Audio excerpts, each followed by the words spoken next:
Oh, hello! My name's Reid Masimore. I'm an associate creative director here at TBWA New York, and we're here in the tea kitchen to spill all the tea on all things Pride. And with me is a wonderful, colorful array of fabulous coworkers. So we all work in advertising. What got you guys interested in advertising to begin with? Don Draper. Let's call a spade a spade. I mean, what little boy wasn't at home thinking, I'm going to move to New York and I'm going to work with him? I was a little boy, and I wanted to be him. Yeah, and here you are. I know. Some of us just showed up. Some of us just got here, and it was like, I started in video editing, and then somehow made it to ads, somehow made it to a business person, which I don't know how I got here, so I'm just gonna go with that. I'm a writer, like I've done comedy and other writing stuff for a while, so I just wanted something where I could like flex my creativity at work. I thought I wanted to be a lawyer, and the story I tell people is that I just want to be in an industry that was more creative, but in reality, I don't want to wear a suit every day to work. Also fair. Yeah, and I was always interested in doing journalism and doing writing, but I noticed there would always be a big fat ad in the middle of every single piece, and I was like, I want to do that. That's where the real money is. It is June, it's Pride Month, and I feel like a lot of the times we're always talking about the trauma, the conflicts, the obstacles we overcame to get here. But really, I see being gay as a really secret superpower. What do you guys think has made being gay or the queer experience made you better in advertising? It gives me like a little extra in with some people that I wouldn't usually like talk to at the company. I'm like, wink, wink, we know each other. Like we're in the same club, both figuratively and literally, the ERG. Yeah, I feel like that's for me. For those of you who don't know, who are watching the We Are Us ERG, we meet every final Thursday at the end of the month, and we talk about all the things, we kiki, and we plan all sorts of really fun stuff. Also, not to oversell it, but like before all your time, there was a relationship a couple made out of the ERG, and they are getting married July 4th weekend. Wow. Oh my God. Yeah. So if you're single. So You never know who you'll meet at We Are Us. It could be a future soulmate. Yeah, I will be going to the wedding. It will be a hoot. Oh my God, I love that. Yeah. I think it makes me more like rounded out at my job, like being on the account side, you really are like the forefront of like who clients see or even who people on your team come to you. And I think it makes me default think bigger, or I think broader. And like when I get an idea or clients bring something, I think I go through that gay filter first before I go through my account filter. So I think it makes me see work and see ideas a bit clearer. I know I have a very big, very kind of out there personality. Do you? No. Who, me? No. And I think that that being gay and being that person has allowed me to stand out. It let me be a big fish in a big sea. We talk about disruption. I feel like my existence has been a disruption in Milwaukee, Wisconsin. Right. So coming here, I fit right in. It was great. But also, I think it helps me just be more open-minded. I mean, as a creative director and writing in all these different tone of voices, I've worked on everything from tampons to Fanta to, chemical companies, and really being gay, it's all, you have to be open-minded. You have to be looking at life through a completely different lens, and, it's definitely not straight. Yeah.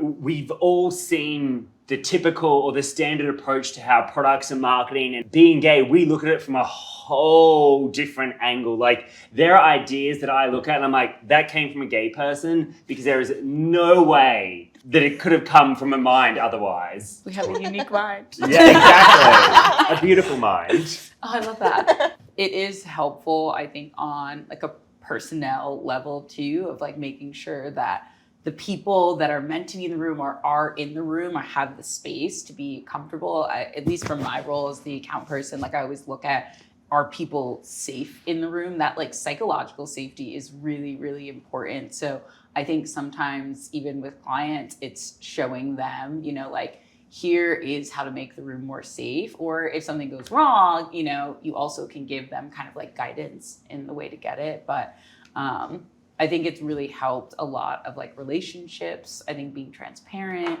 but I definitely think the work, like, when it gets interrogated by the right queer people, especially once we reach June, work that nobody that was gay was in that room when that work came out. And it's so easy to see.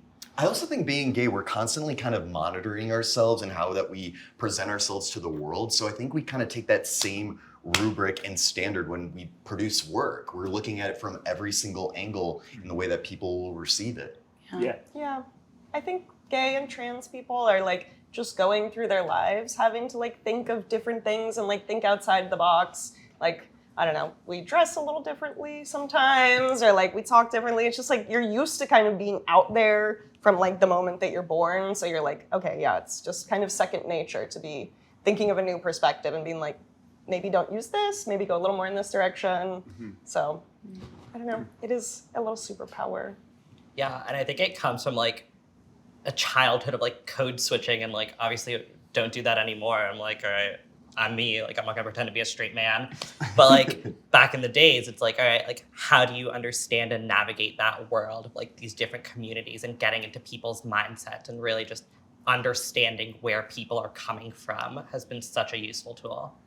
Totally. Right, you go from a world of like trying to not be noticed to then like unintentionally always being noticed. Yeah. Or it's like the silent ones, the bisexual girls. No one knows that I am. All right, it's Pride 2024. What are y'all most proud of?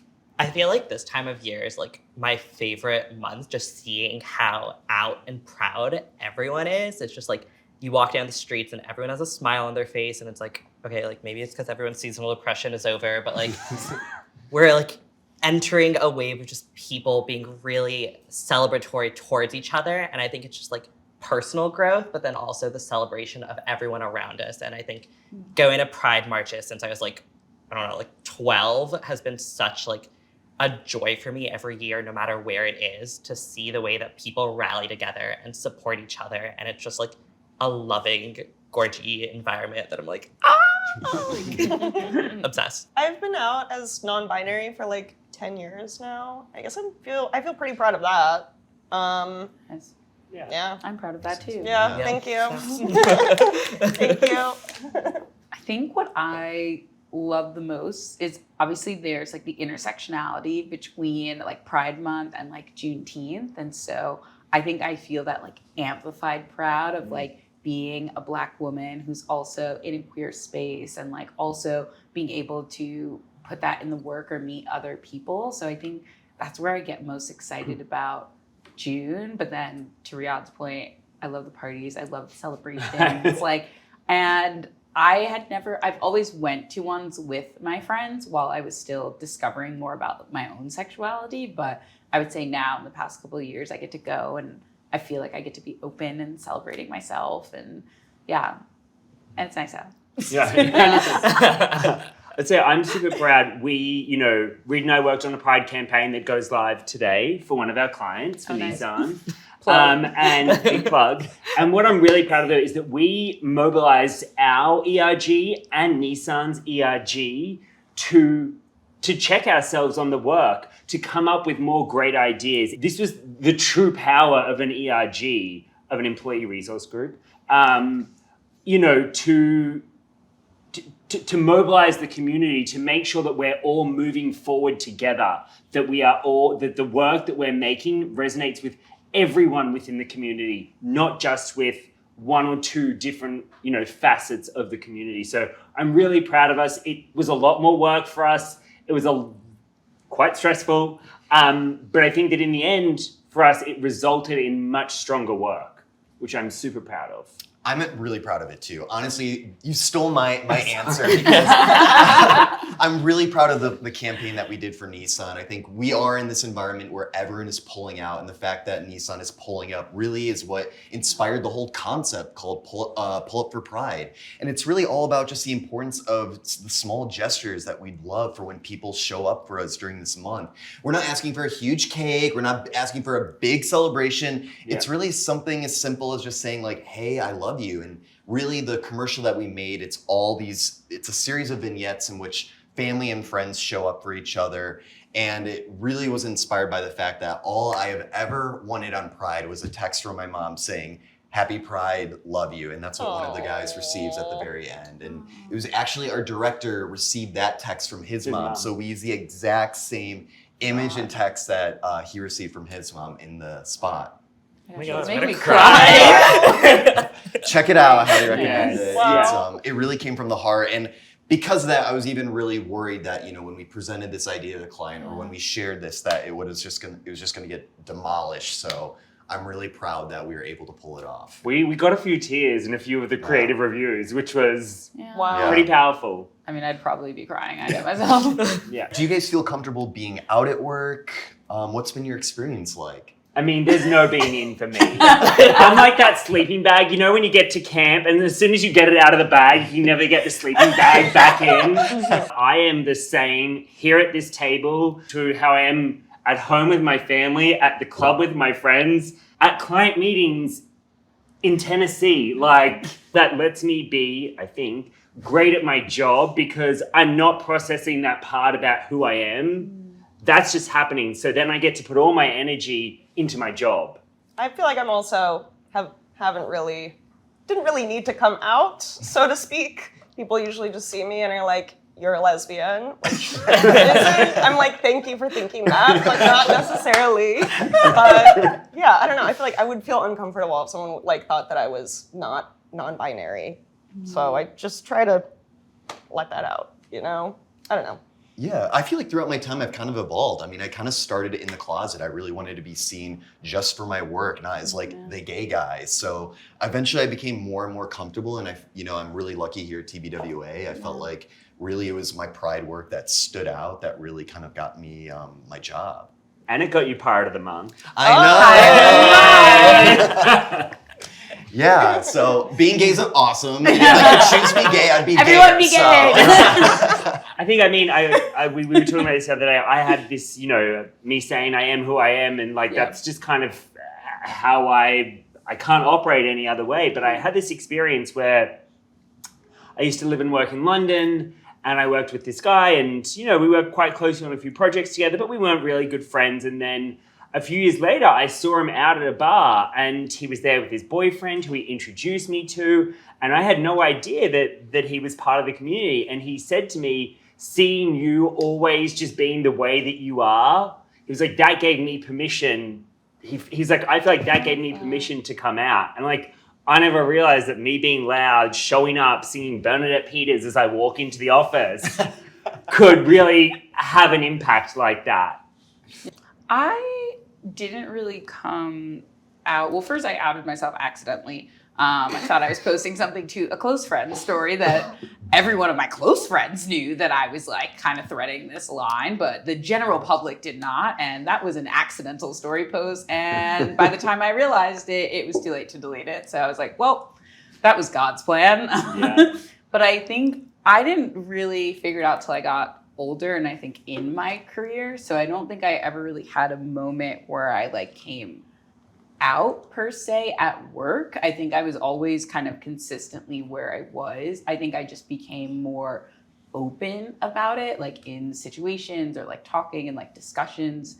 And it's happened even with you and I running the ERG. There are people "Oh my gosh, I thought you were a straight woman," and I'm like, okay, I don't know what to do with that. Story. Yeah, thanks. But I think that for me made me feel more comfortable seeing people that were out or were there and could have conversations, and I felt comfortable to immediately approach it, because I think there is a weird taboo around bisexual in general. Definitely bisexual men more than women, but I think there's a weird aura, but I've never felt that being here. Is there anyone in your life that has really inspired you, whether to come out or just their existence has really just been very impactful for you? I mean, for me personally, Andy Warhol was a huge inspiration. He too is in advertising. I don't know if he was necessarily very out, but he was very much a queer icon who used his brain and his creativity to just make a huge name for himself and a huge art movement. I think my friend Ham inspired me to come out. Classic non-binary name. I was like, "Ham, if you can live with this pride, I'm joining you." I just saw them going by they, them. I was like, that seems awesome. I don't know if I'm, if I'm cool enough to be in the club, but I'm going to try to join anyway. So I don't even know how old I was when I first saw Keith Haring work. It was just a mind like boggling thing to really just like take who you are and be like, this is me. I'm not going to change who I am. And here's my statement to the world based on everything that I am. I had a really good friend of mine, and she had 2 godfathers. They were a couple. They were probably, they were quite successful men in their 50s. They'd had this great life together. And I saw that and I was like, oh, like, it's not what you always see on TV where the gay men are either like tragic victims or uppity type prissy queens. These were just like 2 salt of the earth but successful, really smart men who I got to look up to, and who, kind of always very kind to me, and kind of just to see someone living a life that you could see yourself wanting to live was huge. I used to live in Long Beach, California, and there were a lot of older lesbian couples there. And just seeing like an older lesbian couple walking down the street like in their little tevas and shorts, I'm like, Yeah. wow, you have like a little domestic life. Like, that's awesome. We're seeing a lot of people pulling out this year for Pride, or really not really wanting to discuss it. So how do you guys feel about Pride 2024 and the role of brands today? I saw that in Tampa, the governor refused to light up the bridge. So a community of people went out and lit the bridge up in the rainbow flag themselves over the weekend. And I think we're realizing we don't need brands. Like I don't need to see some brand, although there will be at least one great Pride ad, a brand. Plug. We don't need brands to do that for us. We can do that for ourselves. We can be that for each other. I feel like I've totally felt the pendulum. Yeah. I mean, I feel like for a while, maybe it was in 2002, it was like every single brand was putting out some kind of Pride thing, and they were almost kind of doing it in like a grotesque way. Like, I think we started to have this moment of like actually celebrating Pride with intention. So I don't necessarily think it's a bad thing, but I do feel bad that people are too afraid to become too gay. But I do see the issue, with like, you can't just slap a rainbow flag on something. Like, pay gay people, have them in your ads, like show your support in more ways than one. I think it's like also keeping your foot down. Like, I feel like we've seen so many brands that go in and go out, and there was one brand that went to like run an ad showing a queer couple, and then like the last second they were like, just kidding, never mind, like we can't actually do that. And then there's no trust in that anymore, that even if they did come out and did something again, I'd be like, I'm good, never mind. Right. I feel like we have kind of passed a little bit of a threshold that we can't go back to. Like, when we're making ads for certain brands, they'll be like, this is not diverse enough. Like, you can't just only show straight couples. Like, in most companies, we're showing at least gay couples. One of the first like Pride commercials or commercials targeted towards gay people was a Subaru commercial. They're like, they kind of figured out like, there's a very amongst this group of people. So they were like kind of doing like discreet little ads, and then they would put the license plate would be like Xena lover, something like a little wink to lesbians in particular. And I love that. That was like the 90s, early 2000s. I know for me personally, I loved Honey Maids. They showed a gay couple and they received so many negative comments on social media that they actually printed out all the comments and then created this beautiful typepiece that just said, spread love, to really how they should turn hate into love. Yeah, I love that one. And then of course, all the bubbly work. I think that TBWA just capturing slice of life moments, going to a bar with your friends, spending time with your chosen family. I mean, you could tell that the spot was made by queer people for queer people. Is there anything that you guys are proud about that you've done in the office or that you've shown up for, or? I mean, I'm just exhausted for everyone who sits near me because it's a lot. But I love that I can hear you from the other side of the From office. the exact opposite corner, busting out a Sondheim medley. Oh my gosh, I have to sit over there. Right. Yeah. What the heck? I feel like I should. Yeah.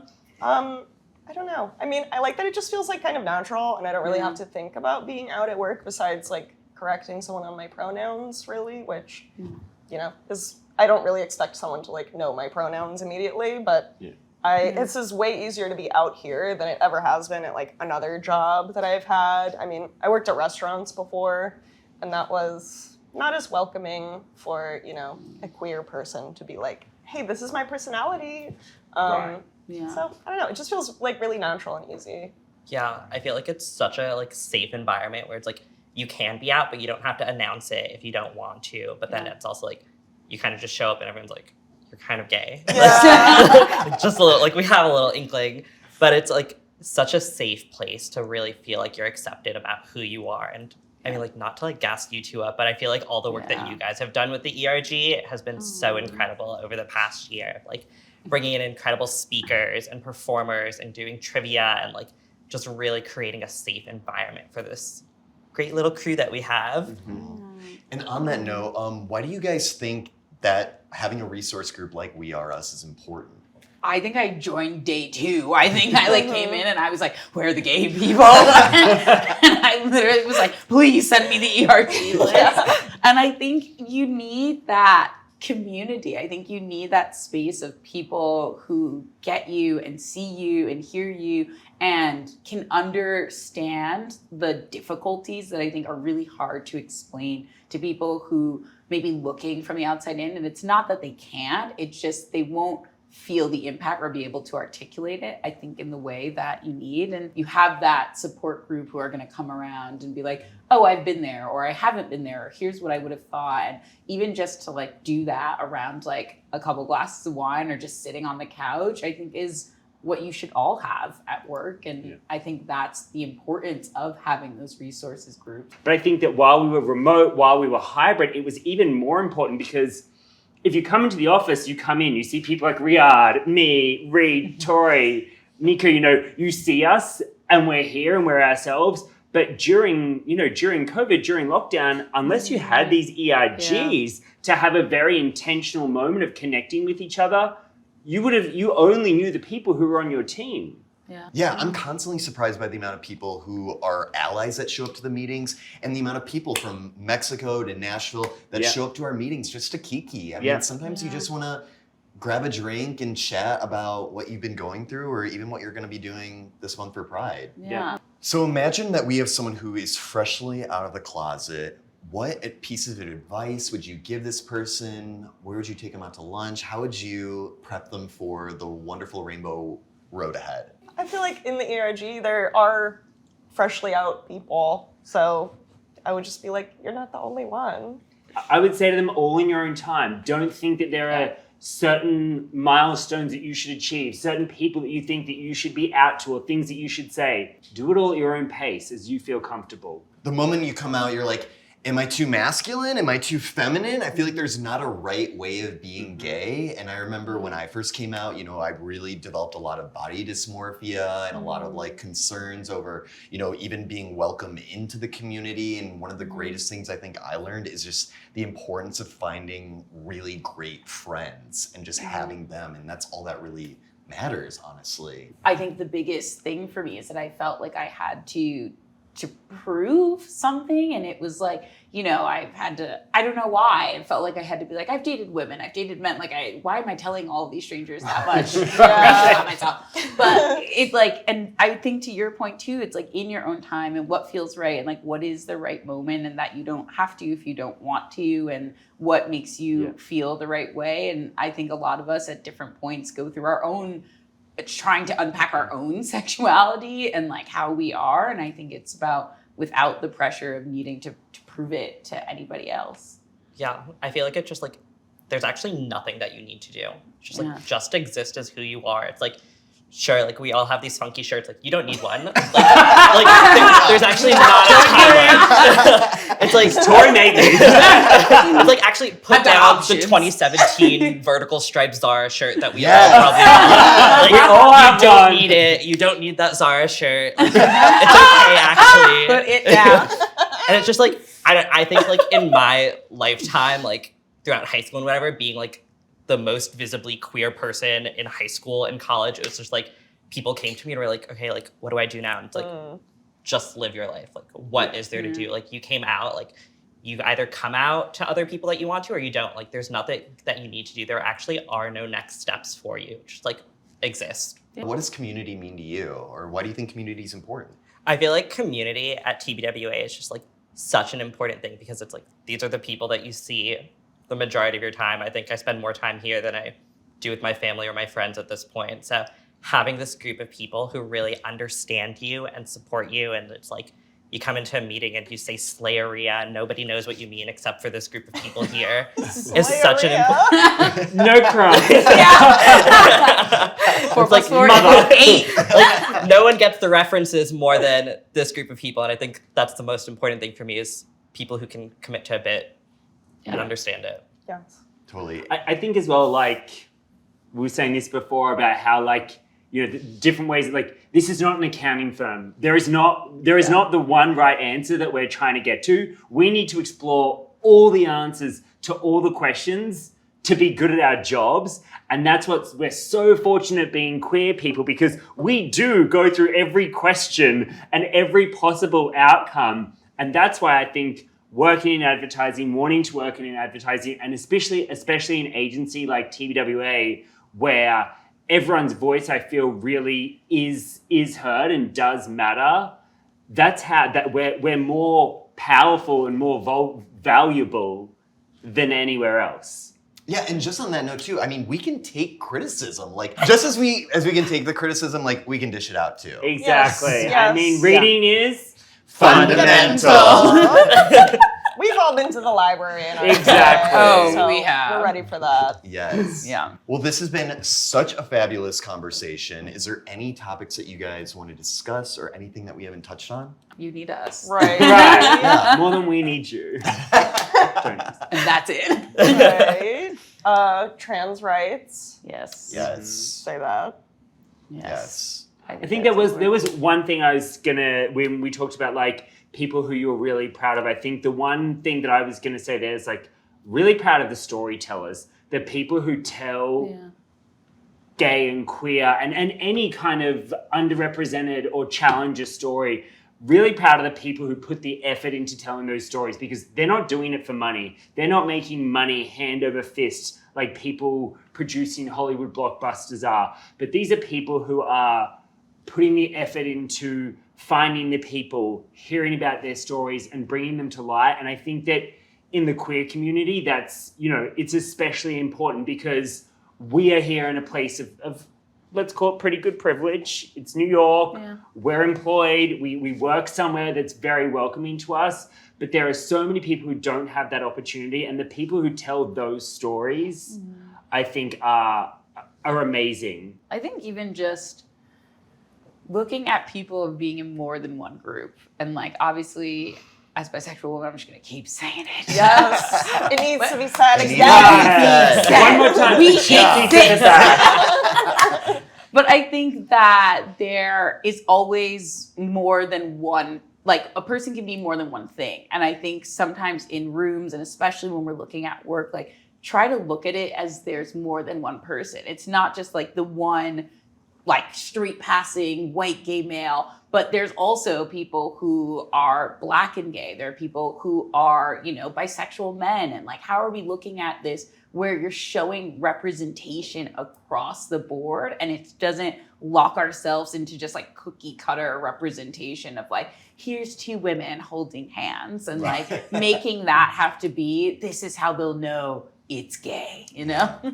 Yeah, my main comment is really mostly targeted towards brands, and it's don't be afraid of us. We're human. We're here. You know, We got disposable income. We've got great disposable income. Like, just speak to us, you know, and stand up for us, and don't bail out when you do put your neck out for us. Yeah. It's all we really ask for. I think it's people And trust that we'll be there. Like, if I think when you feel like a brand is invested in you or standing up for you, I think a lot of brands don't feel that we will then come and be there to give you the same thing. So that's the thing I would encourage brands of taking away. It's like, if you stick out there and you stay out there, more people will come and understand that and see that rather than you trying to bail. Yeah.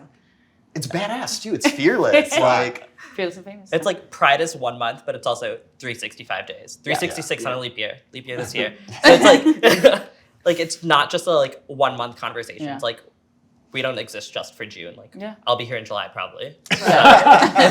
Oh no!